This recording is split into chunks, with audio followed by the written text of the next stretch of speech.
Halo guys, aku Ajeng. Kali ini aku mau nge-share tentang gimana cara lolos CPNS dengan 2 tips ala aku. Aku tuh sebenarnya baru tes pertama kali ikut CPNS terus langsung lolos. Sebetulnya mungkin banyak juga ya yang ikutan tes CPNS terus lolos, nggak cuma aku aja. Tapi aku mau ngasih beberapa tips di sini cara lolos CPNS tapi dengan skor yang sedikit tinggi lah, jadi untuk nggak jomplang sama saingan kita gitu.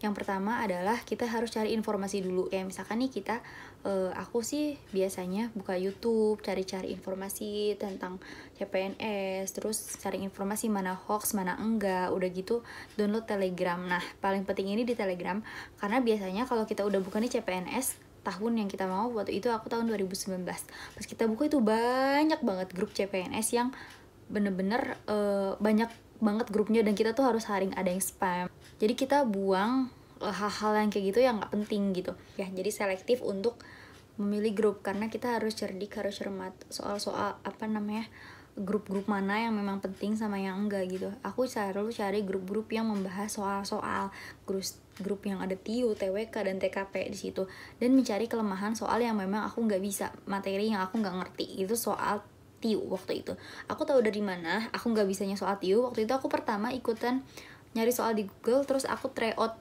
dulu sendiri, aku punya durasi sendiri pakai stopwatch, terus kita latihan soal. Kelemahanku di mana? Sekali try out itu kita bisa tahu biasanya kita kurangnya di mana gitu. Waktu aku ngerjain TIU aku memang lama. Nah akhirnya TWK dan TKP aku kesampingan, aku fokus di TIU. Aku tuh belajar hanya sombong banget. Aku tuh belajar sebulan, lumayan lama kalau menurut aku belajar sebulan. Aku belajar bulan Januari karena tesnya kan Februari. Waktu itu aku dapetnya jadwalnya Februari, waktu itu tesnya dari akhir Januari sih. Nah aku belajar dari awal Januari 2020 aku belajar TIU. Setelah aku mulai memahami, lalu aku gabungkan lagi, tryout lagi. Akhirnya aku menemukan lagi, aku ternyata setelah belajar TIU aku lemah lagi di TWK. Akhirnya aku belajar lagi tentang kewarganegaraan. Jujur dari semua tryout yang aku pelajarin tidak ada soal yang sama sekali keluar pada saat SKD. Tapi ada soal yang memang kecuali kayak undang-undang gitu ya, itu memang udah saklek ya. Soal yang dia itu lebih ke menjurus ke situ. Misalnya aku belajar pengamalan Pancasila keberapa nih, aku belajar.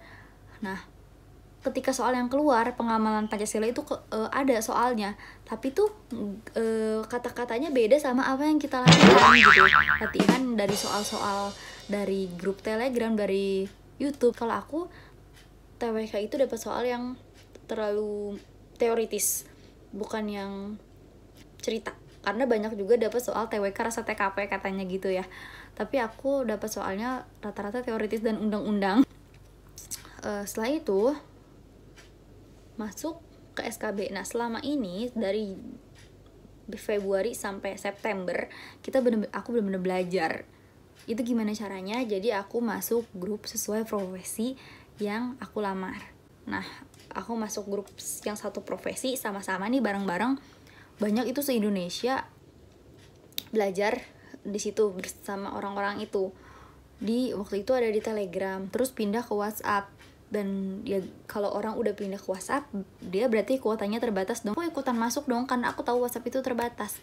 Dan bener, dan ya WhatsApp ini bener-bener fokus, orang-orangnya bener-bener serius untuk belajar. Tiap hari mereka bahas soal. Aku selalu ngikut soal-soal yang selalu keluar, yang selalu mereka kasih lempar-lempar, aku jawab aja. Lagi diem tiba-tiba jawab gitu. Sama kayak pada saat SKD di Telegram, aku lagi santai, lagi makan, jawab. Jadi belajarnya kayak gitu, enggak namanya belajar fokus aja gitu, enggak. Tapi hampir seminggu baru fokus tryout gitu. Jadi pada saat ujian itu aku mual, bener-bener mual, kayak bunyi sendawa sendiri gitu, malu banget. Tapi untung ada teman aku waktu itu yang nenangin gitu, udah tenang gitu, karena memang nggak bisa tenang. Dan hamilnya tuh lagi mual-mualnya, lagi trimester 1, baru minggu kelima dong, kayak aduh bener-bener gak bisa, karena itu pagi-pagi ujiannya. Aku dapet jam 8 ya kalau nggak salah, itu lagi morning sick banget. Aduh bener-bener gak bisa ditahan. Dan akhirnya aku selesai keluar ujian, langsung keluar skor. Kalau nggak salah skornya itu 410. Nah sebenarnya suamiku bilang katanya skorku itu sempat 430 tapi turun. Nah itu dia tips lagi, kalau misalkan kita habis ujian ngerjain soal, kita nggak boleh udah gitu, kalau udah ngerjain udah skip aja gitu. Kalau ragu udah, karena menurut penelitian deh 10 detik pertama jawaban itu adalah benar. Jadi kita mengerjakan soal, lalu 10 detik pertama pada saat kita mengerjakan walaupun kita ragu itu adalah jawaban yang benar gitu. Nah kalau aku waktu itu udah mengerjakan soal, terus aku balik lagi, memang aku balik lagi 4 soal, aku ganti jawaban dan itu salah gitu. Kayaknya salah semua apa salah berapa gitu, pokoknya dari 430 sampai 410 turun gitu. Waktu suamiku nonton live skornya katanya nilaiku turun gitu deh. Lalu tips kedua adalah aku selalu mengamalkan ini. Jadi kalau mengamalkan ini dari pada saat administrasi. Emang kalau manusia itu butuh kalau ada maunya ya. Tapi jujur aku mengamalkan itu. Jadi setiap aku dulu berangkat dan pulang kerja di jalan, aku selalu sholawat.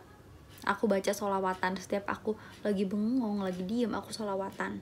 Dan bener-bener aku gak pernah ninggalin yang namanya baca sholawat. Dan sholat duha itu paling penting. Jujur tahajud aku masih bolong-bolong, paling dari aku pengen ujian itu sholat tahajud gak banyak gitu, gak banyak, tapi aku selalu mengamalkan sholawat setiap hari. Tapi kalau bisa kalian tahajud terus ya, sama sholat hajat, itu yang paling penting.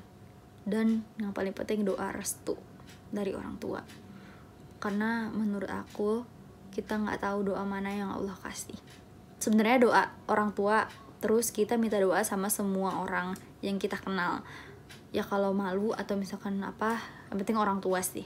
Kalau aku waktu itu minta doa sama suami, sama orang tua, sama adik, sama keluarga besar, ya lolos gak lolos nggak apa-apa gitu. Yang penting kita udah minta doa, karena kita nggak tahu doa mana yang Allah kabulkan. Entah doa orang yang bener-bener cuman oh ya amin gitu, kan doain ya semoga lolos, oh ya amin, cuman gitu doang gitu, cuman selewat. Tapi itu tuh buat aku tuh doa dari orang lain tuh adalah suatu anugerah, suatu kayak yang harus kita syukurin gitu sih. Udah sih gitu aja, malah curhat ya.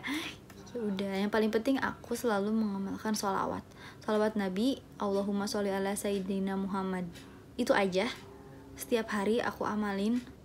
Awalnya sih orang bilang rezeki anak, tapi ternyata rezekiku CPNS, belum rezeki anak. Karena setelah aku menerima pengumuman lulus CPNS, terus keguguran gitu. Jadi ya 2020 ini emang amazing banget sih, kayak aduh banyak banget hal-hal yang memang Allah tuh tahun ini benar-benar ngasih kejutan deh untuk umat manusia. Banyak banget Allah kasih kejutan buat kita semua. Udah gitu aja deh videonya, aku malah jadi curhat soalnya. Bye, see you.